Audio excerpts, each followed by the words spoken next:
buenas tardes a todas y todos.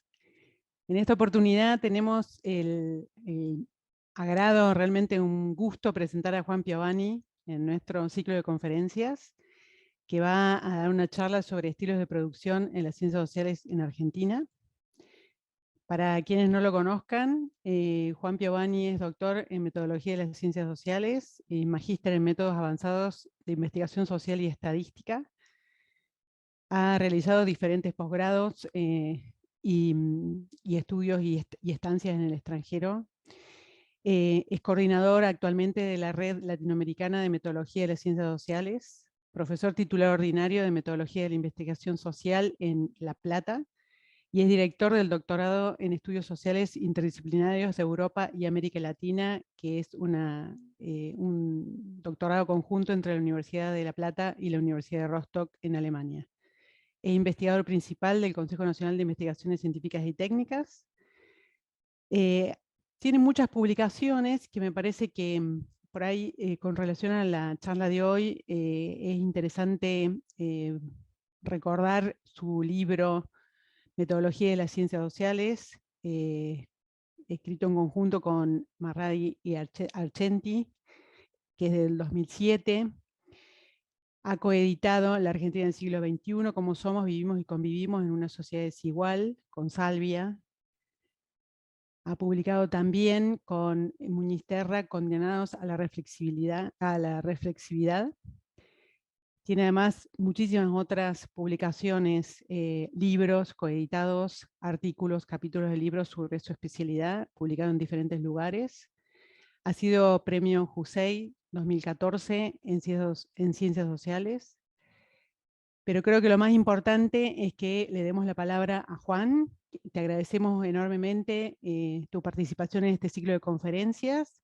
Para que sepan todos los que están presentes y han llegado quizás un poquito más tarde, esta charla está siendo grabada y va a estar en YouTube para que se pueda ver después de la presentación. Así que te doy la palabra, Juan, y muchísimas gracias en nombre de el INSI-USA y de Beatriz Bragoni. Muchas gracias. Buenas tardes a todas y todos. Quiero agradecerles por la invitación a la doctora Gil Montero y al INSI-USA, una institución con la que tenemos vínculos desde hace muchos años, también con la Universidad Nacional de Cuyo, por supuesto, y como ya se anticipó, voy a hacer una presentación basada en unas investigaciones empíricas sobre estilos de producción de las ciencias sociales en Argentina. Voy a compartir pantalla. A ver si funciona todo bien.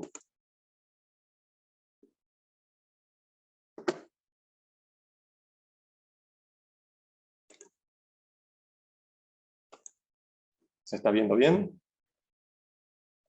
Bueno, entonces decíamos, estilos de producción de las ciencias sociales en Argentina. Lo primero que quisiera hacer es darle o explicar, comentar el marco institucional en el cual se hicieron estas investigaciones, que es el Programa de Investigación sobre la Sociedad Argentina Contemporánea. En el marco de este programa, una de las primeras iniciativas fue hacer un análisis de la producción de las ciencias sociales a partir de los textos trabajados en otra línea de trabajo, en otra línea de investigación, que fue la de la construcción de estados de la cuestión. En aquel momento se conformaron 6 grupos federales de investigación para trabajar 6 temas clave de la agenda de la investigación empírica de las ciencias sociales, que se ven en esta imagen: la estructura social, condiciones de vida, Estado, gobierno y administración pública, ciudadanía, movilización y conflicto social, diversidad sociocultural y consumos culturales. Para poder hacer estos estados de la cuestión, obviamente se revisó una enorme cantidad de bibliografía reciente, producida en distintas instituciones de todo el país, y lo que hicimos fue aprovechar esas investigaciones también para ahondar un poco sobre las producciones mismas, qué características tenían esas producciones.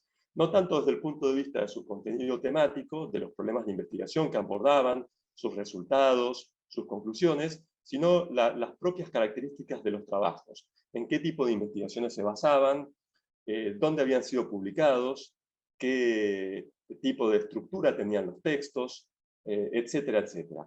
Y fue entonces en este contexto en el que surgió esta idea de investigar estilos de producción. Estilos de producción es un concepto que no está tan tematizado, que nosotros un poco intuitivamente construimos a partir de 3 componentes que nos parecían clave.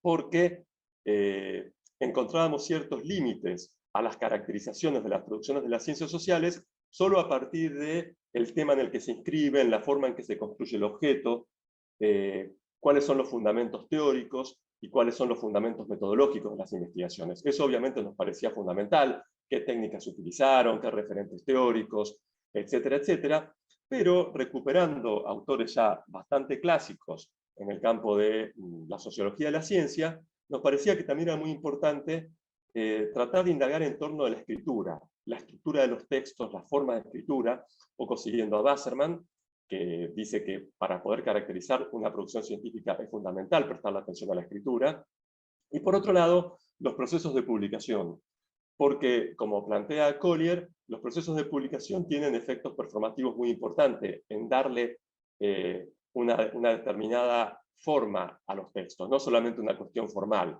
sino que los propios procesos de publicación cada vez más incluyen reglas que condicionan la forma en que se produce ciencia y en la que se presenta y se disemina el conocimiento científico. Entonces, esta era un poco la idea, y esto obviamente se enmarca en un conjunto de discusiones, debates, tradiciones. Voy a hacer como una presentación relativamente acotada, esquemática. En primer lugar, quisiera decir que investigar los estilos de producción de las ciencias sociales... Juan, ¿se puede interrumpir? Sí. Perdóname, lo que pasa es que no están pasando, no sé si estás pasando diapositivas, si te has movido, y no están en presentación completa, entonces no tengo claro si te estamos siguiendo bien. Ah, bueno, sí, yo las estoy pasando y las veo, pero si no lo ven ustedes, vamos a... Nosotros estamos en la carátula inicial, por lo menos yo. Bueno, vamos a ir de nuevo. Y sí, no está en modo presentación, está como si no lo hubieras puesto en modo presentación. Sí, yo al lo Power. tengo, yo en mi computadora lo tengo en modo presentación, pero voy a ir de nuevo. ¿Ahora lo ven en modo presentación? No, capaz que si salís de compartir pantalla y lo volvés a compartir. A ver, ahí lo dejé. Vamos de nuevo.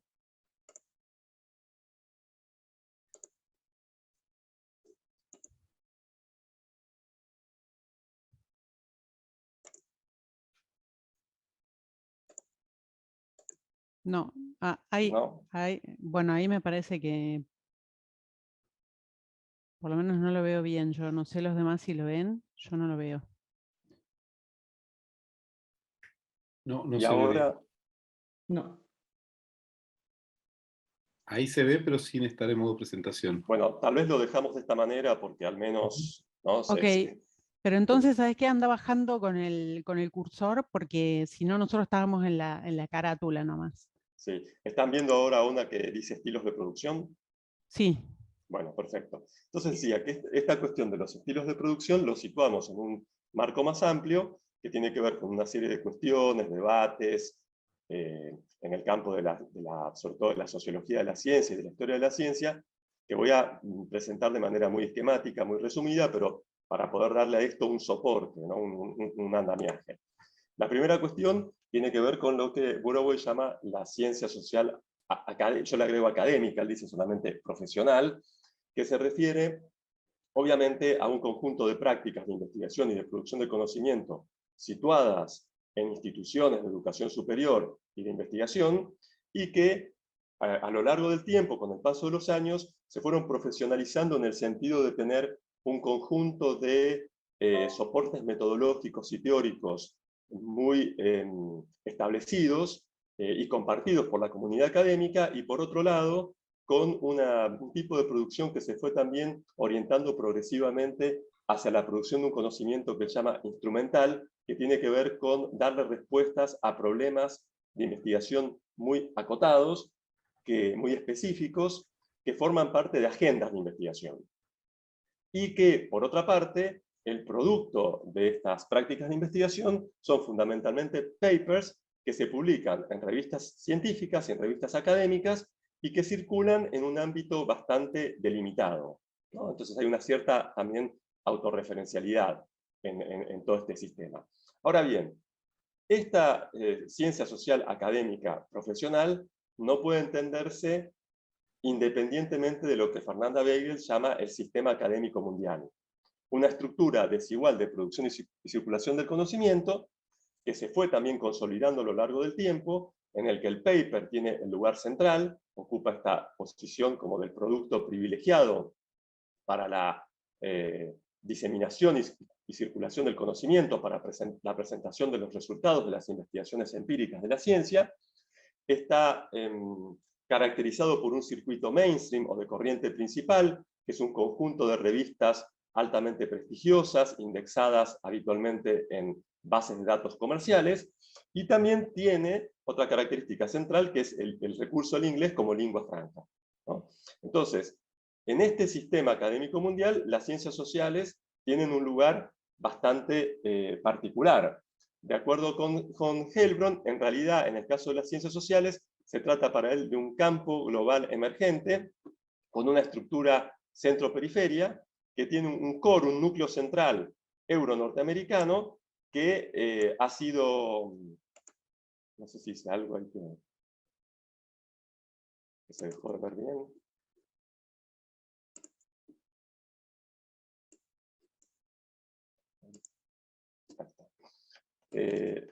Les decía entonces que lo define como un campo global emergente con una estructura centro-periferia y un core, un núcleo central euro-norteamericano, que investigaciones empíricas como las de Moss, Van Nathanson y Gringas han demostrado empíricamente esta concentración, el rol de este núcleo central euro-norteamericano. Por ejemplo, revisando las publicaciones en las revistas de corriente principal, muestran que aproximadamente el 90% son producciones de Europa Occidental y Estados Unidos, y que las múltiples periferias tienen un lugar muy marginal en este núcleo central de la corriente principal. Por ejemplo, América Latina cuenta con aproximadamente el 2,5% de las producciones y un número más o menos similar de las revistas que están indexadas en Web of Science. Por otro lado, otro aspecto muy importante desde el punto de vista del estudio de los estilos de producción es todo lo que tiene que ver con la estandarización progresiva de la publicación académica. Lo que Wasserman llama el reporte experimental. Lo que Wasserman llama el reporte experimental, que deriva más específicamente en lo que conocemos como el formato INRAD, esa estructura de los artículos científicos que tienen una introducción, una sección dedicada a los métodos, la presentación de los resultados y la discusión de los resultados. Dave, por ejemplo, hace un trabajo histórico sobre cómo se fue consolidando este tipo de estructura del reporte científico a lo largo del tiempo. Plantea que a principios de la década del 70 hay un hito muy fundamental que tiene que ver con que este formato es el formato que propone el Instituto Norteamericano de Estandarización en su sección vinculada con estudios, propone un esquema para la presentación de reportes científicos en forma oral y escrita, y aunque más tardíamente este modelo, esta forma de escritura va a tener también impacto en las ciencias sociales, no tanto obviamente como en las ciencias naturales. Ahí está este trabajo que cito de Solasi y Pereira, que analizan revistas de corriente principal del campo de la salud y la biología, y muestran que ya para la década del 80 prácticamente toda la producción se ajustaba a este modelo. O sea, acá es como podemos retomar esta cuestión que planteaba Collier, ¿no? Cómo una revista que plantea una estandarización en la forma de presentar los artículos tiene efecto en la forma en que nosotros producimos. No acepta artículos que no se ajusten a este formato, ¿no? Y esto, decíamos, va a tener influencia progresiva en las ciencias sociales, especialmente a través de lo que conocemos como el manual APA, el manual de la Asociación Estadounidense de Psicología, que, tal como lo define Wasserman, simboliza y materializa instrumentalmente la influencia del estilo oficial de escritura también en el campo de las ciencias sociales. Entonces, esto es como para dar un marco muy general, y en este marco es donde nos preguntamos cuál es la importancia de analizar los estilos de producción en la ciencia social periférica y semiperiférica, y el planteo que hacemos es que esto es importante por muchas razones. Primero, porque nos ayuda a comprender las dinámicas y las relaciones entre centro y periferia, porque nos permite también analizar el impacto que tienen los modelos, entre comillas, hegemónicos de la ciencia social profesionalizada a escala global, porque nos permite ver el grado de autonomía de las periferias y poner en cuestión esta idea de la dependencia académica, y al mismo tiempo analizar prácticas de resistencia frente a modelos hegemónicos, esta idea de que toda la producción tiene que canalizarse a través de papers escritos en inglés y publicados en el circuito mainstream. Y con respecto a estas cuestiones, obviamente hay muchos antecedentes, hay mucha investigación. Por ejemplo, Eloísa Martín ha mostrado en un trabajo cómo en el sur global se han producido respuestas ambivalentes, respuestas variadas. Algunos científicos y científicas que asumen el carácter, asumen como propio este tipo de producción, buscan insertarse en el circuito mainstream, replicando esos modelos de producción, pero también ha habido muchas resistencias que para ella tienen que ver, por un lado, con una crítica muy sólida y muy profunda de cómo funciona el sistema científico a nivel global, sus asimetrías, sus desigualdades, y por otro lado también otro tipo de respuestas críticas o de rechazo, más desde un punto de vista, ella usa una terminología como culturalista, ¿no? Por otro lado también están los trabajos de Heilbron, en los que plantea cómo en los ámbitos de la ciencia periférica se han ido conformando circuitos de regionalización transnacional, y esto se evidencia muy claramente en los circuitos alternativos de publicación e indexación, que en América Latina han sido bastante dinámicos e importantes. Latindex, obviamente, Cielo, Redalic, más recientemente Amelica. Y entonces acá un poco siguiendo la línea que plantea Fernanda Weigel en su crítica a esta idea tan lineal, tan cerrada de la dependencia académica, un poco la consecuencia de todo esto es que evidentemente la ciencia central del núcleo central ejerce influencia en todo el mundo, es un modelo de referencia a escala global, tiene enorme impacto también como referencia para las políticas científicas en los distintos países, pero también hay autonomía relativa en la producción de conocimiento en las periferias. El hecho de que muchas veces desde la periferia haya dificultad para ingresar a los circuitos mainstream no significa que no sean también circuitos dinámicos, circuitos en los que hay producciones originales y producciones con altos grados de autonomía. ¿Y por qué estudiar el caso argentino en este contexto? Bueno, en primer lugar, porque es un sistema científico que tuvo una fuerte expansión en los últimos 20 años, con un impasse que conocemos. Las estadísticas lo confirman en cuanto a, por ejemplo, el crecimiento de los doctorados en ciencias sociales en las universidades nacionales, como por ejemplo el aumento exponencial en revistas de ciencias sociales editadas fundamentalmente por universidades nacionales, el aumento enorme también en las becas de tiempo completo para realizar estudios doctorales, en los ingresos a la carrera del investigadora científica de CONICET, y la revitalización del mercado editorial de las ciencias sociales, y esto además se dio o fue acompañado por un proceso de creciente institucionalización y profesionalización de las prácticas científicas. Si nosotros pensamos muchas décadas atrás, la investigación en la universidad era fundamentalmente vocacional, era algo muy distinto a lo que hacemos en la actualidad. En la actualidad nosotros contamos con procedimientos bastante establecidos para reclutar jóvenes investigadores e investigadoras, para presentar proyectos de investigación, mecanismos de evaluación, aumento enorme de la planta que trabaja a tiempo completo, que se dedica a la actividad académica como una profesión. Y por otro lado, porque obviamente todo este proceso de creciente institucionalización y profesionalización fue acompañado por políticas desde el ministerio, políticas desde el CONICET, políticas de las universidades, que con sus matices siguieron las tendencias internacionales. Por ejemplo, recurrir a la evaluación por pares, por ejemplo, recurrir a mecanismos de calificación y categorización de revistas, utilizar criterios más o menos estándares internacionales para concursar los subsidios, para evaluar los proyectos, establecer sistemas de recompensas, etcétera, etcétera. Pero, a pesar de esto, el caso argentino es un caso bastante particular porque, por ejemplo, si lo comparamos con otros países de América Latina, sobre todo pensemos en Chile o Brasil, todavía Argentina tiene una menor inserción relativa en el circuito mainstream. Esto lo muestra Gilbert Galassi en un estudio bibliográfico.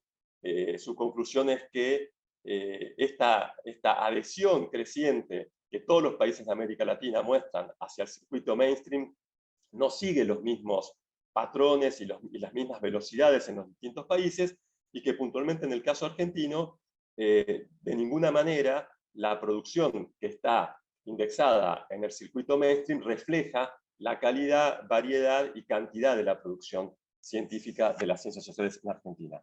Por otro lado, tenemos esta cuestión que ha trabajado mucho Fernanda Weigel sobre los circuitos segmentados, la coexistencia de modelos diferenciados de producción, evaluación y reconocimiento, sobre todo de evaluación, este circuito CONICET por un lado y el circuito de las universidades por el otro, que obviamente, como la misma Fernanda dice, tiene sus matices, pero que implica dos modelos, dos circuitos segmentados. También, obviamente, dentro de las ciencias sociales hay diferencias disciplinarias, un trabajo, entre otros, de Denis Baranger y Fernanda Niño, en el cual construyen una tipología de 5 estilos, donde muestran que los modelos más estándar y protoestándar, que son aquellos que se ajustan a estas lógicas de producción, ¿no?, del artículo, el artículo en inglés publicado en revistas mainstream y con una estructura INRAD en su presentación, es más común en disciplinas como economía, econometría, psicología experimental, y mucho menos común en otras como antropología, sociología, trabajo social. Pero esto no significa que estas otras disciplinas sean necesariamente disciplinas que producen trabajos que quedan reducidos o circunscritos a un circuito local, porque también frente a este modelo, ¿no?, del inglés como lengua franca y de las revistas de corriente principal, hay otras formas de internacionalización que pueden ir por la vía del circuito iberoamericano, como muestran Baranger y Weigel en otro trabajo, o que pueden ir por vía de la publicación en otros idiomas, como el portugués, el francés, el alemán, el italiano, etc. Es decir, que hay una tendencia también universalista, una forma de internacionalización que no pasa necesariamente por el circuito de corriente principal y por esta lógica de publicar únicamente en inglés en estas revistas de alto impacto. Por otro lado, también hay otros autores que muestran la heterogeneidad de los estilos de producción en Argentina, relacionándolo con distintas trayectorias formativas. Gantman, por ejemplo, muestra que quienes han tenido una experiencia formativa doctoral en Estados Unidos y en el Reino Unido tienen un poco más de producción en inglés y en el circuito de corriente principal, y también se han estudiado las diferencias metodológicas. Por ejemplo, hay un trabajo de Calvo bastante reciente, Calvo y otros y otras, en el que muestran, por ejemplo, que las investigaciones cuantitativas tienen un poco mayor presencia en el circuito de corriente principal y se publican un poco más en inglés que las investigaciones de carácter cualitativo. Bueno, habiendo hecho esta presentación un poco contextual de por dónde va este trabajo que estamos ahora comentando, quisiera decir algo sobre la metodología. Ya les anticipé que lo que se hizo en su momento fue recurrir a una enorme base de datos que se fue construyendo ad hoc, ¿no?, un corpus con trabajos académicos de colegas argentinos y argentinas sobre 6 grandes núcleos temáticos de la agenda de las ciencias sociales de las últimas décadas, y lo que se hizo fue diseñar un instrumento que se aplicaba a todas estas producciones, y este instrumento no ponía el foco como ya anticipamos, en los resultados de esas investigaciones, en las conclusiones de esas investigaciones, sino que más bien ponía el foco en distintas variables relacionadas con los fundamentos metodológicos y teóricos de esas investigaciones, pero también quiénes eran los autores, qué características tenían, sus trayectorias, si eran trabajos colaborativos o no, si eran trabajos que habían sido subsidiados y quiénes habían subsidiado esas investigaciones, qué instituciones, cómo era la estructura de citas, a quiénes citaban, qué tipo de bibliografía se citaba. Entonces, una serie de variables relacionadas con estos tres componentes que mencionábamos en relación con la idea de estilos de producción, es decir, cuestiones metodológicas y técnicas de las investigaciones de soporte, cuestiones sobre la escritura, la estructura del texto, la forma en que se presenta, cómo se organizan los apartados, y el tipo de publicación, si es un libro, si es un artículo, dónde fue publicado, qué tipo de revista, en qué circuito circula esa revista, si está indexada o no indexada, etcétera, etcétera, etcétera. Y obviamente esto, aclaro, desde un principio, este corpus no es una muestra aleatoria de la producción de las ciencias sociales. Obviamente hacer algo de ese tipo también es muy difícil porque es complejo pensar cuáles serían los marcos muestrales adecuados. Si nosotros tomamos, algo que es bastante común, la producción que está indexada en revistas de Scopus o de Web of Science, bueno, ya dijimos que la participación de la producción argentina en ese circuito es muy marginal, entonces está obviamente introduciendo un sesgo importante en el análisis, y esta muestra, este corpus, si bien no es una muestra aleatoria, es una muestra que nos parece muy significativa porque es la muestra que construyeron pares de distintos lugares del país, con distintas miradas de distintas disciplinas, para tratar de dar cuenta de la manera más representativa posible de la producción en torno de esos 6 núcleos temáticos. Entonces, refleja de manera más global la diversidad y la heterogeneidad de la producción de las ciencias sociales de Argentina. Y a partir de la aplicación de este instrumento a todos esos productos de la investigación científica argentina, se elaboró una base de datos que es lo que utilizamos para analizar los estilos de producción. La primera cuestión que quiero decir al respecto, presentando ya un poco los resultados, es que fíjense que esta idea, ¿no?, del paper como el producto central, el producto distintivo del quehacer científico, aparece en cierto sentido en disputa. Porque si bien en nuestro corpus más del 50% son artículos de revista, también los colegas, los pares, pensaron que había otro tipo de producciones que son muy significativas y que dan cuenta del quehacer científico de las ciencias sociales en Argentina. Especialmente libros, capítulos de libros, pero también productos que circulan en eventos como congresos, workshops, etcétera, etcétera. Y por otro lado, fíjense también esta caracterización de los tipos de trabajos, ¿no? No todos son trabajos empíricos que responden a esta lógica de la ciencia social profesional, que llamábamos los trabajos instrumentales, ¿no? Que responden a través de determinado tipo de metodologías a una pregunta de investigación concreta, muy acotada en tiempo y espacio, muy focalizada, sino que también a las y los colegas le pareció importante, para reflejar de manera más acabada la producción argentina, tener en cuenta otro tipo de productos. Por ejemplo, los ensayos críticos, hay una fuerte tradición ensayística en Argentina.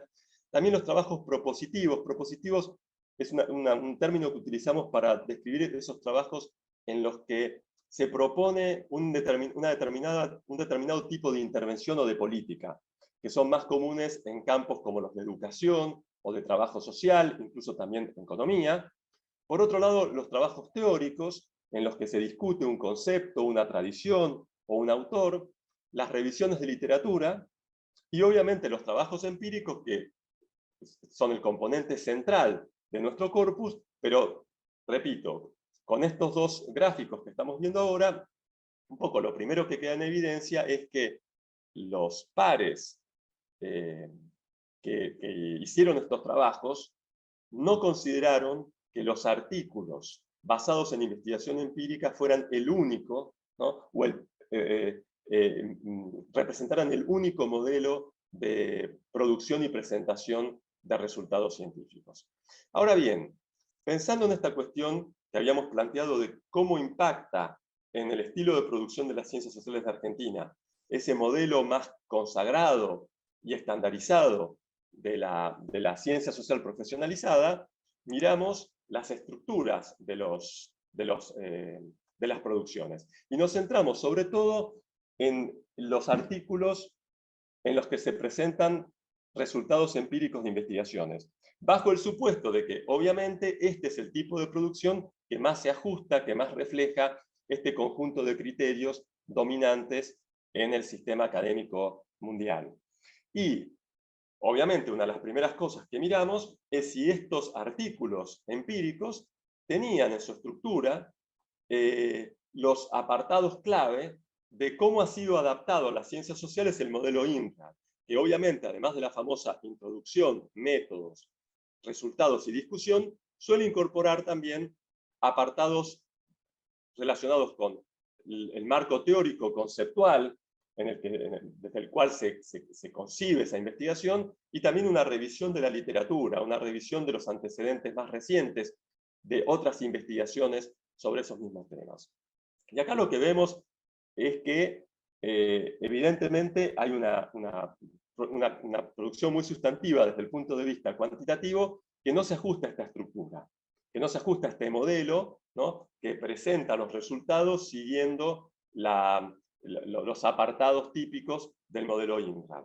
Y esto lo vemos sobre todo en el apartado metodológico, que es algo bastante llamativo porque es de todos probablemente el más estandarizado de los apartados en la estructura de artículos que piden las revistas de alto impacto de corriente principal. Las revistas de alto impacto de corriente principal tienen lineamientos, tienen guías sobre cómo presentar un artículo, y para los artículos empíricos exigen que haya un apartado metodológico. Sin embargo, en el caso de estas producciones argentinas, estoy hablando de nuevo, repito, solo de artículos basados en investigaciones empíricas. Tenemos un porcentaje bastante significativo de producciones en las que no hay ninguna referencia a las decisiones metodológicas. En cambio, es más común que los artículos de la producción argentina tengan o incluyan alguna referencia al marco teórico conceptual en el que está basada la investigación, y un poco menos, pero más que la metodología, que incluyan algún tipo de revisión de literatura o discusión con la literatura reciente sobre el tema de investigación. Otra cuestión fundamental que nosotros miramos es si, en relación con estos apartados metodológicos, están consignadas las técnicas de investigación. Si en el artículo las y los autores explicitan cómo hicieron la investigación y a qué técnicas recurrieron, en el plano del muestreo, en el plano de la producción de datos y en el plano del análisis de los datos. Y lo que vemos acá, de nuevo, es que hay un porcentaje importante de investigaciones en las que no se reportan las técnicas de investigación que se utilizaron para producir los datos, para analizar los datos, y que esto sobre todo tiene un déficit en el trabajo cualitativo, en los trabajos cualitativos, y especialmente en lo que se refiere al muestreo. Hay aproximadamente un 30% de los artículos empíricos cualitativos en los que aparece consignado y explicitado cuáles fueron los criterios de muestreo, por ejemplo, para seleccionar entrevistadas y entrevistados. Fíjense que también es bajo en el caso de los trabajos cuantitativos, que se supone que recurren típicamente a muestras aleatorias, a muestras probabilísticas. Y vemos que en ambos casos, que en el caso de las investigaciones cualitativas, lo que más se consigna es lo que tiene que ver con las técnicas de producción de datos. O sea, es mucho más común que los artículos hagan alguna mención a que se trabajó con entrevistas, por ejemplo, o con grupos focales. Pero, tanto en el tema de muestreo como en técnicas de análisis de datos, hay porcentajes significativos de no reporte de las técnicas. En el caso de los trabajos cuantitativos, lo más habitual es reportar las técnicas de análisis, hacer referencia a técnicas estadísticas que se utilizaron en esa investigación, pero en menor proporción hay referencias a las técnicas de muestreo. Si pasamos específicamente a cuáles son las que más se reportan, bueno, vemos que con respecto al muestreo, como decíamos, hay más del 66% de los trabajos en los que no hay ninguna especificación. En los trabajos cuantitativos, obviamente, hay cuando hay referencias al muestreo, es referencia en general al muestreo probabilístico. Hay otro tipo de muestreos, como muestreo por cuotas, por ejemplo, y en los trabajos cualitativos, a las muestras intencionales. Mientras que, con respecto a la recolección de datos, hay un 21% que no especifica cómo se hizo. En el caso de los trabajos cuantitativos, obviamente hay referencias habituales a cuestionarios estructurados, a cuestionarios estandarizados, que se utilizaron en el marco de encuestas, mientras que en los trabajos cualitativos hay un amplio predominio de las entrevistas en profundidad. Y con respecto al análisis de datos, hay un 36% que no reporta ningún dato al respecto. En los trabajos cuantitativos, obviamente, hay un fuerte predominio del análisis estadístico, y en los trabajos cualitativos del análisis de contenido. Entonces, estos son los datos generales sobre las técnicas de muestreo, recolección y análisis de datos que aparecen reportadas en estas producciones, en el corpus de estos artículos de base empírica publicados en revistas. Otra cuestión que miramos fue si los artículos tenían o presentaban una hipótesis de manera explícita, y esto sobre todo porque, como saben, los modelos más estándar de ciencia tienden a plantear la formulación de hipótesis como un componente clave de las investigaciones, y por lo tanto también como un componente clave de los artículos en los que se presentan los resultados de las investigaciones. Obviamente esto es algo sobre lo que hay muchísima discusión, y como era de esperar, hay una mayor proporción de reporte de manera explícita de hipótesis en los trabajos cuantitativos que en los trabajos cualitativos. Otra cuestión que a nosotros nos parecía central, nos parecía muy interesante explorar, era la estructura de las referencias bibliográficas. ¿A quiénes citan? ¿Qué tipos de trabajos se citan? Tanto desde el punto de vista cuantitativo, como el origen de la bibliografía que se cita, si son trabajos argentinos, de América Latina, o de este famoso núcleo core europeo norteamericano, y si teniendo en cuenta este carácter del inglés como lengua franca, si en las referencias, en las citas, aparecen trabajos en inglés. Y al respecto hay muchas cuestiones muy interesantes. La primera es que lo que más se cita es bibliografía argentina. En segundo lugar, bibliografía del núcleo euro-norteamericano, y en menor medida bibliografía latinoamericana. La bibliografía europea y norteamericana se cita sobre todo como referencia teórica, no como estudios empíricos con los que dialogan nuestras investigaciones empíricas. En ese punto, obviamente, es mucho más frecuente la referencia a otros trabajos argentinos. Y en general hay un fuerte predominio de autores europeos en lo que concierne a conceptos y a perspectivas teóricas, y un poco más de presencia estadounidense en lo que se refiere a referencias metodológicas. Aproximadamente la mitad, un poco más de la mitad de los artículos hacen o presentan referencias de otros trabajos en inglés, pero lo que es muy importante decir en este punto es que en la mayoría de los casos, cuando se referencian trabajos europeos y norteamericanos, se hace a través de traducciones al castellano de textos relativamente clásicos. Entonces hay otros trabajos de otros autores. Barangé lo ha hecho, por ejemplo, en Argentina para el caso de antropología y sociología. Entonces hay mucha referencia a Bourdieu, a Foucault, a Weber, a Gramsci, etcétera, etcétera, etcétera.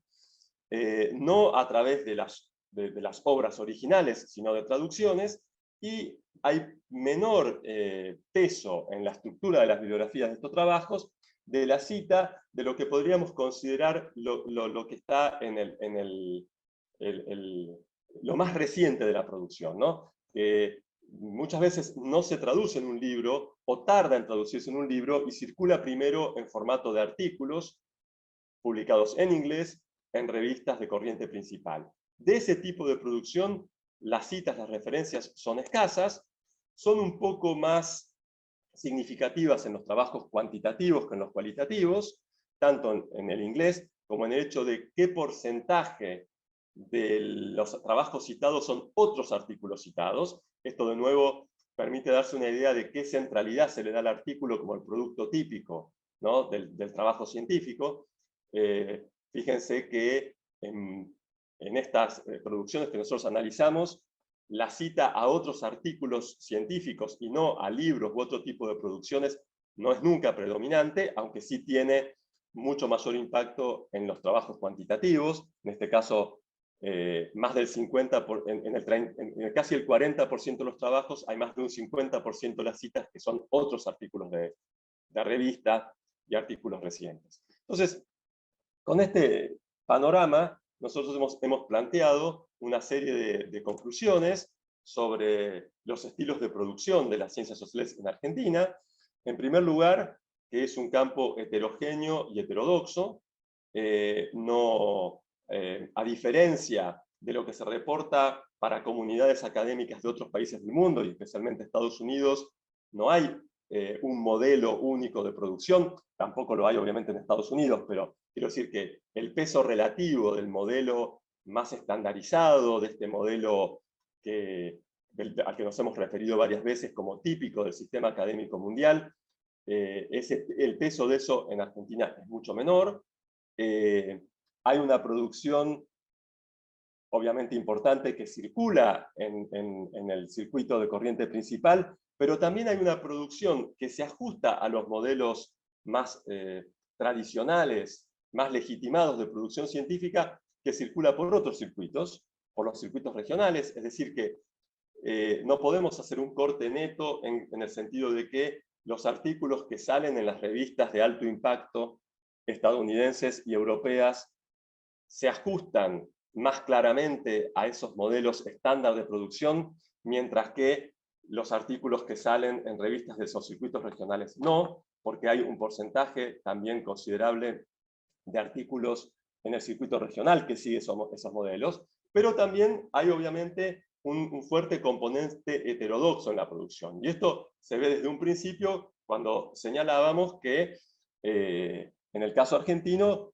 todavía, y sobre todo en ciertos contextos, en ciertos ambientes, gozan de mucha legitimidad otro tipo de productos. Hay una fuerte tradición también de movilización de las y los investigadores argentinos para defender la publicación en castellano, para defender el lugar del libro en las ciencias sociales, la importancia del libro, para defender tipos de productos que se pueden inscribir más en una tradición ensayística, crítica o de reflexión teórica, y no solo de investigación instrumental empírica que responde problemas muy concretos y acotados de la agenda de las ciencias sociales en la escala global. Hay una muy importante presencia de la investigación cualitativa, una relativa carencia de estudios estructurales cuantitativos basados en datos primarios. Esto también tiene que ver no solo con una cierta decadencia que experimentó en Argentina este tipo de investigación, sino también con ciertas restricciones objetivas relacionadas con nuestra estructura de subsidios y de financiamiento de la investigación. Los estudios estructurales de alto alcance son muy costosos y en general nuestros subsidios no permiten afrontarlos.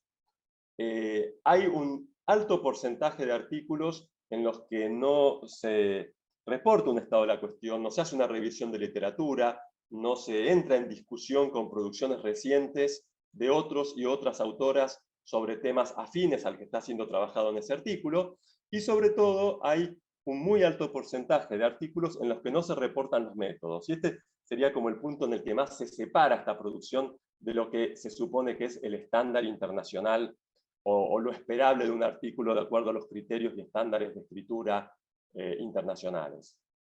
Hay, en este sentido, un muy bajo nivel de reporte de las decisiones metodológicas, especialmente en estudios cualitativos y sobre todo en relación con el muestreo. Y esto, obviamente, es en algún punto llamativo porque los manuales de metodología, los cursos de metodología incluyen ya de manera estándar muchos contenidos relacionados con el muestreo cualitativo. Como decíamos, sigue siendo en Argentina muy importante el libro en la producción, tanto cuantitativamente como simbólicamente, es algo a lo que se le da mucha importancia y que ha estado muchas veces en el centro de las discusiones sobre cómo evaluar, cómo ponderar, cómo clasificar, categorizar la producción científica de las y los colegas de Argentina. Y el libro también tiene un peso muy importante en la estructura de citas en las publicaciones. Esto de nuevo es algo que se aparta bastante del estándar internacional, porque el estándar internacional apunta a que los artículos dialoguen sobre todo con otros artículos en la medida en que la producción más reciente, más de frontera sobre los temas que se trabajan, está en el formato de artículos. En la contracara de esto es el bajo porcentaje de citas de artículos de revista, pero esto también tiene, y con esto voy a ir cerrando, tiene que ver con dificultades históricas de acceso y o desconocimiento de las bases de datos, ¿no? Que en muchos contextos institucionales en los que se trabaja en Argentina, especialmente si se piensa en estos circuitos segmentados de los que habla Fernanda Weigel, y si vemos las estadísticas que produce el Ministerio en relación con el uso de la biblioteca electrónica, que nos permite tener acceso a las bases de datos internacionales, vemos que la descarga total de artículos y la descarga per cápita, las consultas per cápita, en el caso de las ciencias sociales, están muy, pero muy, muy lejos de los niveles promedio internacionales y de los niveles que en la misma Argentina tienen las ciencias exactas y naturales. Sí, simplemente para cerrar, decir que este tipo de investigaciones nosotros creemos que más allá de proponer un aporte, una reflexión sobre lo que nosotros hacemos, es una mirada sobre nosotros mismos como investigadores e investigadoras, sobre nuestra producción, creemos también que son reflexiones y conclusiones que invitan a un debate sobre las políticas científicas y que pueden tener consecuencias concretas y efectivas en el campo de las políticas científicas y las políticas universitarias. Yo creo que ya estoy más o menos en el tiempo que habíamos acordado. Voy a ir cerrando entonces acá, pero quedo obviamente disponible para comentarios, críticas, sugerencias, preguntas, etcétera, etcétera. Muchas gracias. Bueno, Juan, muchas gracias porque la verdad una charla muy interesante. Seguramente hay millones de preguntas, yo tengo unas cuantas, pero les pido por favor que levanten la mano y yo les voy dando la palabra. El que no sabe levantar la mano, abajo hay un menú con reacciones, ahí pueden levantar la mano. Bueno, queda abierto el foro para las preguntas.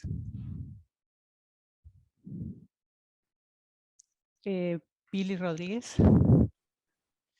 Hola, ¿cómo les va? Bueno, primero agradecer a quienes organizaron el encuentro. Me vino bárbaro que fuera virtual, si no se me hubiese recontra complicado estar. La consulta, Juan, es si me podés ampliar un poco cómo hicieron justamente el muestreo, cómo fue esto de tomar decisiones sobre qué trabajos incluir y cómo valorar, digamos, la representación de esos trabajos respecto de estos temas de las ciencias sociales y eso.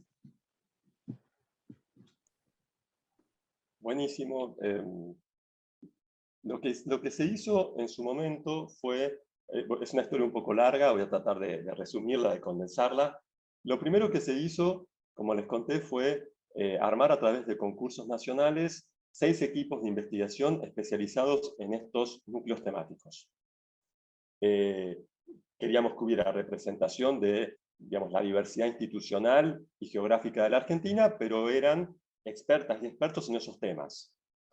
Esto para nosotros era importante por muchas razones, además de las político-institucionales, porque también pensábamos que de esa manera podía dársele visibilidad a producciones que no necesariamente tienen el mismo grado de difusión o de circulación que otras, porque esta cuestión de las desigualdades y asimetrías es algo que se reproduce también en el contexto institucional de la Argentina, en el contexto geográfico de la Argentina. Entonces, esa fue la primera cuestión.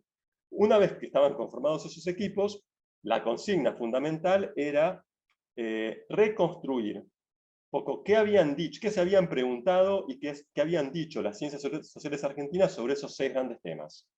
Cómo los habían investigado, qué preguntas habían formulado, qué respuestas, qué resultados empíricos, qué conclusiones, etcétera, etcétera.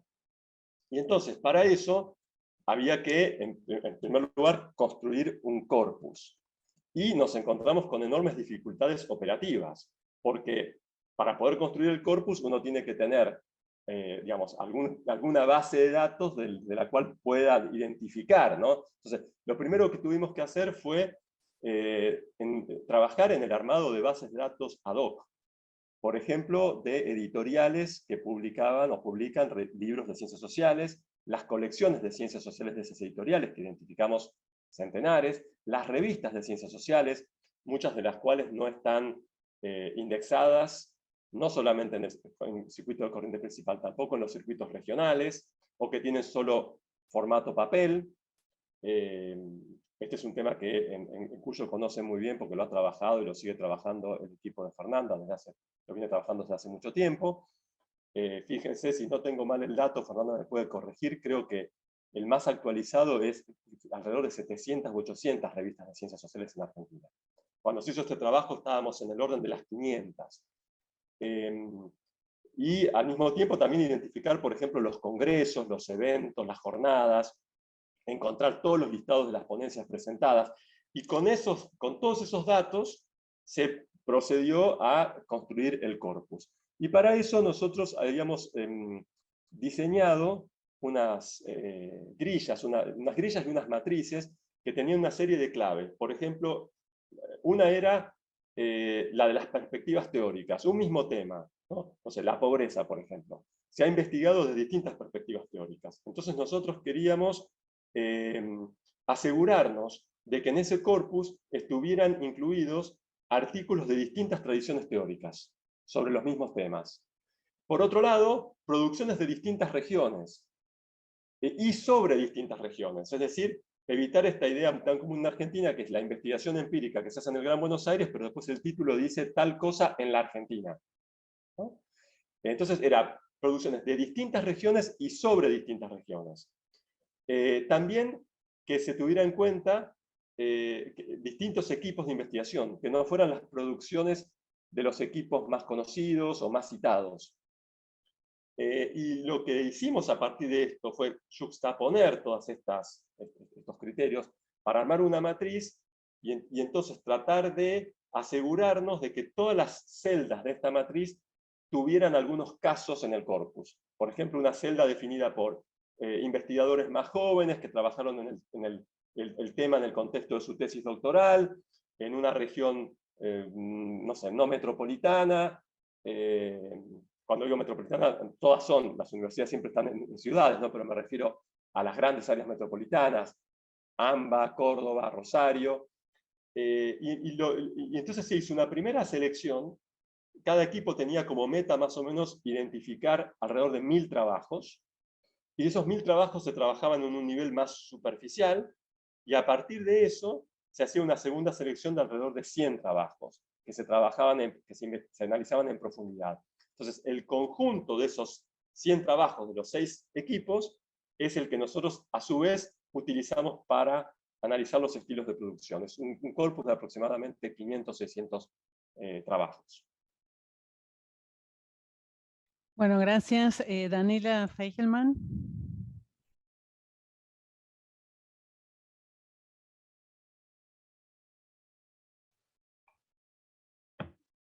Sí, gracias. Bueno, vengo un poco en la misma línea, ¿no?, de la pregunta, porque pensaba, bueno, cuando arman el estilo de producción desde las ciencias sociales abarca diferentes disciplinas, y el ejemplo de la pobreza me viene bárbaro para esta pregunta. La economía como ciencia social seguramente no mire de la misma, no produzca, porque no mira de la misma forma que la ciencia, que la sociología, que la antropología, y el trabajo social, etc. Entiendo esto de cómo fue constituyéndose la matriz, pero ¿cuánto de esto se puede separar por disciplina, podría decir? ¿Se entiende la pregunta? Sí, totalmente, Daniela. Es una pregunta obviamente central porque, como comenté al principio, hay otros estudios que muestran que las diferencias disciplinarias son significativas en cuanto, no a los sí a los estilos de producción, no porque esos otros trabajos hayan usado el concepto de estilo de producción, pero sí otros afines, como por ejemplo el de lógica de publicación, ¿no? Y efectivamente hay ahí diferencias muy significativas. Nosotros para este caso puntual tenemos que recordar la primera imagen que le daba el marco institucional, que fue el PISAC. El PISAC es un programa de investigación del CODESOC, que es el Consejo de Facultades de Ciencias Sociales y Humanas, que nuclea básicamente 4 disciplinas, que son sociología, comunicación, ciencia política y trabajo social. Las y los investigadores, al conformar el corpus de cada uno, para cada uno de los núcleos temáticos, tuvo una mirada más amplia, pero había una centralidad, ¿no?, de esas disciplinas, porque son las disciplinas de la institución en el marco de la cual se llevaba adelante la investigación. Ahora bien, en relación con lo que vos decís, hay trabajos, no está publicado, pero creemos que va a salir este año en un libro, como el de Denis Barallé y Fernanda Niño, que hacen la diferenciación por disciplinas, tienen una base más amplia, diferenciada por disciplinas, y en ese caso sí muestran, por ejemplo, que la producción en ciencias económicas o en psicología experimental, como comenté en el principio, se ajusta mucho más a eso que ellos llaman modelo estándar, que es equivalente a lo que nosotros acá hemos llamado el modelo, digamos, un poco consagrado y legitimado en el circuito de corriente principal. Esto significa que publican más en inglés, publican más con la estructura INRAD, ¿no?, que citan mucho menos a libros y a traducciones de libros clásicos, y citan mucho más a otros artículos muy recientes del mismo tema que están trabajando. Pero por otro lado, tampoco es cierto que las otras disciplinas están restringidas al circuito local o localista, como lo llaman Barallé y Niño, porque también está esta otra tradición argentina fuerte en las ciencias sociales de publicar en otros idiomas que no son inglés, sobre todo en francés, en portugués, algo en alemán, un poco menos en italiano, en revistas de esos países que ahora empiezan a estar en el circuito de corriente principal, pero que hasta hace pocos años tampoco estaban en el circuito de corriente principal. O sea que la cuestión disciplinaria es muy, muy importante, es una variable que marca mucho los estilos de producción, ¿no? Dicho en otras palabras, podríamos decir un poco, ¿no?, digamos, si me permiten la analogía, es como que en ciertas disciplinas, como economía, cuando digo economía a su vez en el CONICET, es decir, retomemos esta idea de Fernanda de los circuitos segmentados, ¿no? Economía en el CONICET, que es muy chiquitita, desde el punto de vista de su peso, digamos, cuantitativo, tiene lógicas de investigación y de producción que emulan mucho más la lógica de las ciencias naturales, ¿no? Tienen una forma de vinculación con el circuito de corriente principal y una inserción en ese circuito mucho más parecida a la que puede tener un biólogo, un físico, un bioquímico, etcétera, etcétera, que la que tiene alguien que trabaja en el campo de comunicación social, trabajo social o incluso sociología. Gracias, Juan. Paolo. Hola, buenas tardes y gracias por organizar todo este encuentro. Un abrazo, Juan. Nos vemos. Yo soy de Italia, entonces perdón mi castellano aproximado. Y no, me gustaba preguntarte una cosa así, porque no conozco muy bien el sistema de evaluación de Argentina, ¿no? Entonces me preguntaba cuál es la importancia del marco institucional sobre el aporte, desde el punto de vista de la evaluación de la investigación y de los investigadores, ¿no? Eso lo pido porque en Italia hemos asistido a un proceso muy extraño, o sea, que se profundizó y muchísimo el proceso de evaluación de los investigadores y se introdujo un sistema para que se evalúa, se diferencian las revistas, por ejemplo, se llama revistas de clase A porque son las más importantes, revistas científicas y después libros. Y, por ejemplo, un académico, para devenir el full professor, no profesor ordinario, la mayor carga, la carga más alta que hay en el sistema universitario italiano, es más importante publicar artículos, sobre todo en inglés, porque se subraya la necesidad de publicar, de ser internacionales, pero cuando se habla de publicaciones internacionales en Italia siempre nos referimos al inglés. Entonces, si un artículo está publicado en castellano, tiene seguramente menos importancia sobre la evaluación que se fuera publicado en inglés. Y entonces, hemos asistido a una transformación de las maneras de publicar, porque mucha gente, muchos académicos, empezaron a publicar muchísimos artículos y los libros casi no cuentan casi más nada. O sea, no son más importantes, tan importantes cuanto 2 artículos de clase A, como se lo llaman. Entonces, no sé si profundizaste el tema del ISEAI, sobre todo, porque, repito, no conozco demasiado bien el sistema de evaluación en Argentina, si hubo un impacto y si hay algo parecido también con las publicaciones. O sigue, por ejemplo, cuando hablaste del sistema IMRAD, que es muy importante, muchos lo llaman un sistema EIMRAD, porque habitualmente son publicaciones que se publican muchas veces en inglés. Y imagino que esto sea una manera de publicar que es más parecida a la investigación cuantitativa. Yo me pongo la idea, ¿no? Yo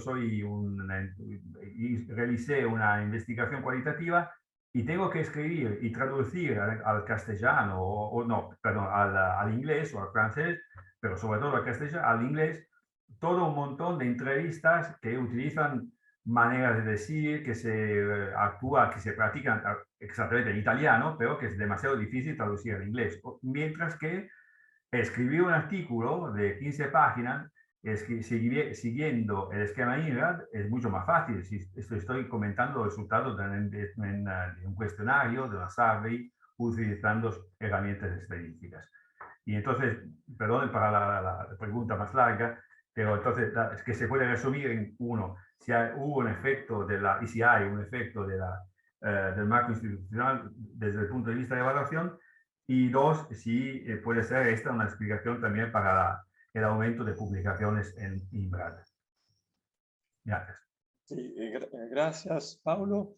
Tal vez en algún momento, si está por ahí y tiene ganas, le voy a pedir a Fernanda que haga un comentario sobre esto, porque la cuestión de los circuitos segmentados es un desarrollo de ella, que lo ha trabajado mucho desde hace mucho tiempo, pero básicamente, Paulo, obviamente Argentina siguió estas tendencias, son tendencias a escala global. En América Latina también hay esquemas de evaluación que priorizan el artículo y priorizan el artículo a partir de categorizaciones de las revistas. Un artículo en inglés en una revista de corriente principal de alto impacto, Q1 y qué sé yo, se supone que vale más, pero lo hizo, primero esta cuestión, que eso es algo que tiene más peso relativo en el esquema de evaluación del sistema CONICET, del Consejo Nacional de Investigaciones Científicas y Técnicas, no tanto en el mundo universitario en general. Y por otro lado, que como también comenté, Argentina es un ámbito en el que ha habido muchas resistencias y adaptaciones de facto a esos modelos. Entonces, poco a poco se fueron incorporando también con alta consideración revistas que estaban incluidas en los circuitos regionales, siempre y cuando cumplieran con ciertos requisitos como la evaluación por pares, etcétera, etcétera.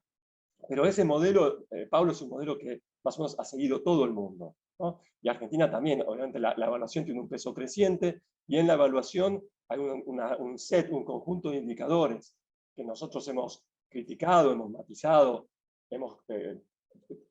digamos, en las discusiones argentinas sobre evaluación, con mucha participación de las y los investigadores, ha tenido centralidad la cuestión del libro, cómo valorarlo, cómo buscar equivalencias entre revistas y demás, pero desde el punto de vista de la política científica oficial, si se quiere, no como después es practicada, apropiada, reinterpretada y demás, ha estado también esta cuestión de priorizar el artículo en inglés en corriente principal.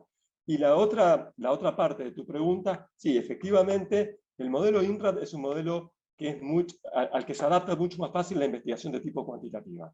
Primero porque es investigación, aunque está el problema lingüístico, está con mucho menor complejidad de lo que significa traducir el contenido de entrevistas, el contenido de etnografías, y después porque se adapta más fácil a esta cuestión mecánica, esquemática de la introducción, donde planteo el problema, planteo una hipótesis, los métodos, digo, bueno, la muestra fue así, la recolección fue así, estos son los resultados con 4 o 5 gráficos, etcétera, y luego la discusión de ver cómo esos resultados dialogan con resultados de otros artículos publicados recientemente. Entonces, ha habido a través de esto el efecto performativo de ese tipo de lógicas y de priorizar las revistas de corriente principal en casi todo el mundo, ha tenido como consecuencia un revival y una revalorización del trabajo cuantitativo, que de nuevo aparece como en las discusiones, digamos, anteriores a la configuración del famoso debate quali quanti,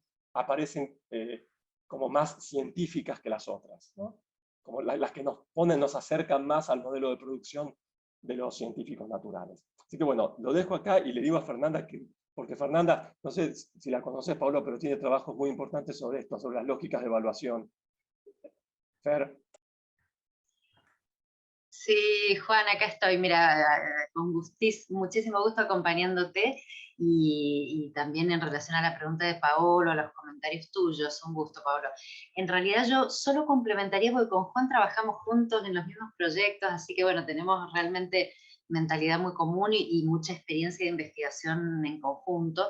Y respecto, nada más agregaría que de las culturas evaluativas, tu pregunta era, bueno, ¿cuánto impone y de qué manera esos estilos de publicación son impuestos por la cultura evaluativa? Yo diría que tiene una función, entre comillas, de imposición, digamos, como requisito de entrada en los sistemas, por ejemplo, de categorización de investigadores. Quiere decir que los y las que estamos adentro estamos súper seleccionados sobre la base de un conjunto de criterios que realmente son requisito indispensable, pero una vez que vos mirás el universo de investigadores e investigadoras, por ejemplo, del CONICET en Argentina, observás que los estudios que se hacen sobre trayectorias completas te muestran el margen de maniobra que igual tienen para estrategias, según las disciplinas, cada una de esas personas. O sea, yo diría que una vez que tomás un cuerpo de investigadores y haces análisis empíricos como hacemos nosotros de trayectoria completa, que no viene de una cantidad de artículos que cosechamos de una base de datos X, sino que tomamos el currículum completo, es bien claro cómo se observa una diversidad de estilos de producción, inclusive en una misma persona podemos ver orientaciones nacionales, locales, internacionales. Es como que hay un margen de maniobra más amplio del que se conoce, ¿no? Y eso tiene que ver cuando uno mira la trayectoria completa. En cambio, cuando miramos un conjunto de bases de datos más tipo mainstream, lo que sale es bastante claro y realmente si el requisito es ese según el país, en el requisito de entrada es bien claro que ese cuerpo de investigadores va a tener obligatoriamente que cumplir con publicaciones en inglés y con ciertos circuitos para entrar, ¿no? Gracias. Bueno, como no hay manos levantadas, yo voy a hacer una pregunta, si le doy tiempo a los más tímidos. En realidad tengo dos preguntas. Una pregunta tiene que ver con la influencia que tienen las carreras que son más internacionales, o sea, de los profesionales que son más internacionales, entonces compiten con subsidios o cuestiones para poder realizar pasantías o proyectos en el exterior. Entonces, ¿cómo influye eso, la internacionalización en el currículum y en el estilo de producción? Y la segunda pregunta es si ustedes han arriesgado alguna hipótesis. La verdad que lo que más me impresionó es el bajo reporte de los métodos. O sea, es un porcentaje bajísimo, bajísimo. Entonces, si tienen alguna hipótesis de por qué está presente esa característica en la producción que han analizado. Bueno, Raquel, mira, la primera, la respuesta es sí, no solamente en este trabajo, sino en muchos otros de colegas, las trayectorias más internacionalizadas, digamos, esto se ve reflejado en los tipos de producción, por muchas razones. La primera y más elemental forma es dónde se hizo el doctorado. Argentina tiene, a diferencia de otros países entre comillas, los llamados periféricos o semiperiféricos, un porcentaje muy alto de doctores formados en el propio país, entre otras cosas porque la beca CONICET lo pone como exigencia y porque además hay una tradición no muy antigua, pero sí muy potente de doctorados nacionales. ¿Quiénes han hecho los doctorados en el exterior? Y esto cuando se compara con otros países de América Latina, por ejemplo Chile o Brasil, en un trabajo que hicimos con Fernanda, tal vez no tengo los números clarísimos, pero creo que nosotros teníamos algo así como 5 u 8% o menos de doctores que se habían formado en países anglófonos, sobre todo los más centrales, Reino Unido y Estados Unidos, contra aproximadamente el 17% en Brasil y más del 30% en Chile. Y obviamente ahí hay dos cosas. La primera es que esa formación ya de por sí te pone en una situación de ventaja relativa con respecto a la barrera idiomática, porque cursaste, presentaste trabajos, hiciste tu tesis, la defendiste en inglés. Te da una ventaja, que no necesariamente es una ventaja en términos de que manejes mejor el idioma que otros colegas que no tuvieron esa trayectoria, pero sí en la práctica de usarlo con fines académicos. Por otro lado, porque te permitió, o está la idea, la hipótesis de que te permitió generar contactos y redes, y una de las formas típicas de ingreso al circuito internacional de corriente principal para las y los científicos de países periféricos es a través del trabajo colaborativo con colegas de los países centrales, ¿no? Que se integran a equipos, que hacen trabajos conjuntos. Entonces, todo esto obviamente impacta y se ve en las trayectorias. Y con respecto a la hipótesis, mira, no, es una cuestión bastante compleja. Por supuesto que, como decía Fernanda, si vos trabajás un corpus de corriente principal, de publicaciones en inglés, todo esto cambia absolutamente, ¿no? Yo creo que en parte esto refleja la misma cuestión de los circuitos segmentados de los que habla Fernanda, porque en nuestro corpus aparece mucha producción que está por fuera del núcleo más integrado al circuito internacional de la propia ciencia argentina. Por otro lado, puede también tener que ver con las formas digamos, cómo nosotros nos formamos, ¿no? en la investigación científica. Nosotros tenemos un componente formativo fuerte en metodología en general, sobre todo en algunas carreras como sociología, ciencia política, antropología, etc. Y esta formación son investigaciones que hemos hecho sobre cómo se hace la formación metodológica, la formación en investigación. En general se desentiende de las cuestiones más instrumentales sobre cómo se presenta y se elabora un trabajo. Tal vez haya una idea de que, bueno, el rol del espacio curricular metodológico en la universidad no es enseñar a escribir. Y ahí hay un error, porque no se trata de una cuestión ni de ortografía ni de gramática, sino de que hay un género de escritura científica, esto que se llama el reporte experimental, o el INRAD, o lo que sea. Y en general, no hay un acompañamiento, ¿no? Por ejemplo, con mi propia experiencia en Reino Unido, que es que esto aparecía desde un principio. O sea, era parte de la evaluación, no solo el contenido, la escritura, las conclusiones, sino la estructura formal del trabajo, la escritura, el tipo de escritura, si aparecía una discusión con la literatura reciente, si estaban claramente expuestos los objetivos, las hipótesis, si se seguía una cierta estructura. Entonces, no sé, tal vez estas cosas contribuyen a explicarlo, pero esto también a lo largo del tiempo ha ido cambiando. Y hay un trabajo de Fernanda que lo muestra, ¿no? Que en las generaciones más jóvenes se ve el efecto performativo de la evaluación. Cuando tienen que, más allá de estas trayectorias heterogéneas y diversas que los propios investigadores tienen, cuando uno se concentra en las trayectorias de los más jóvenes que ingresan a CONICET, hay un peso creciente del artículo en revista de corriente principal y que sigue un poco este formato y que se ajusta a esta estructura, incluso en disciplinas que históricamente fueron menos proclives a adecuarse a estos modelos. Bueno, muchas gracias, Juan. No sé si alguien quiere hacer alguna pregunta más, igual ya estamos pasaditos de la hora, pero si hay alguna pregunta más. Y si no, la verdad que ha sido un enorme placer escucharte y esa especie de terapia de grupo, así, el autoanálisis de lo que hacemos nosotros mismos, la verdad que es súper interesante. Te agradecemos muchísimo, Juan, en nombre del INSIBUSA, de Beatriz Bragoni, la directora que no pudo estar presente, y de todos los que han asistido. Muchas gracias por su presencia. Gracias, Fernanda, también por tu participación. Y bueno, nos encontraremos en la próxima conferencia. Bueno, muchas gracias, Raquel, a INSIUSA, obviamente a vos, a Beatriz y a todas y todos los presentes. Veo muchísimas caras conocidas, amigos, amigas, Azu, Fernanda, Paolo, bueno, Beatriz Soria, muchísimos. Les agradezco mucho que se hayan tomado el tiempo para compartir este espacio. Muchas gracias. Gracias, muchas gracias y hasta luego. Buenas tardes.